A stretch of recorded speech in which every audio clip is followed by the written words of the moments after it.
إن قفك أولوميو أي الشقدي سايتان صبحي ساد أولى بيستو أديك الشقو آدو أما وحبرش أما جامعة أسألوا وحو أولى بسنايا ويسكوها جاجينا سلو كونوا منها ووددك على سار لها هذا وقتي أن جونا هدا أنا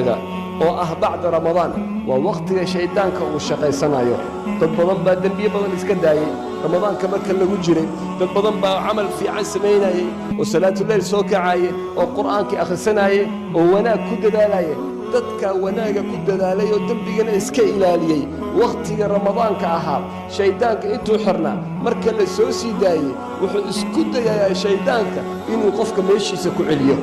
inuu qofka meeshiisa uu ku celiyo oo waxa way dambigii uu sameey jiro uu ku noqdo oo hadana acmaashii wanaagsanaa uu ka istaajiyo si qofka ugu noqdo qafladiisii iyo xumaantiisii iyo dambigiisana uu noqdo waxyaabo qaariye baan ka sheegaynaa waqtiga waxa way daraadi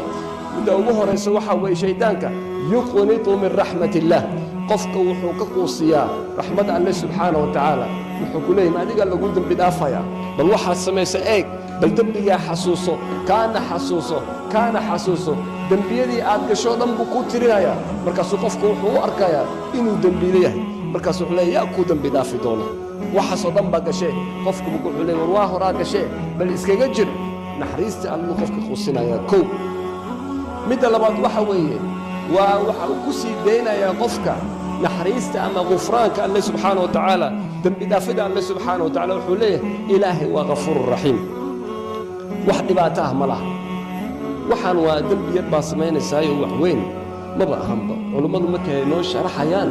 waxay yiraahdeen waa sagaa'ir weyn oo tahay waa dambiyad yar yar salaada iyo sida ku filan marka waxaan wax dhibaato ah ma laha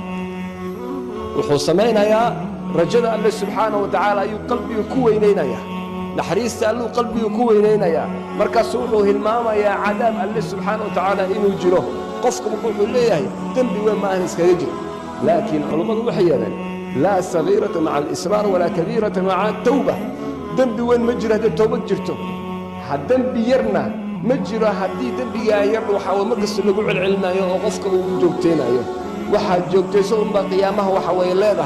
دنبي يرنا مركب بليسو وين هذا أسوي نفتيسه أما مدك وين يكون على عيان كما يرد هدي به زلابي وايو oo iska ilaalin waayo xaraanta iyo waxyaabahaas marka dambe zinada ay ku dhacayaan waayo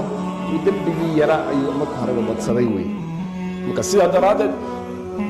qaybta labaad waxa weeye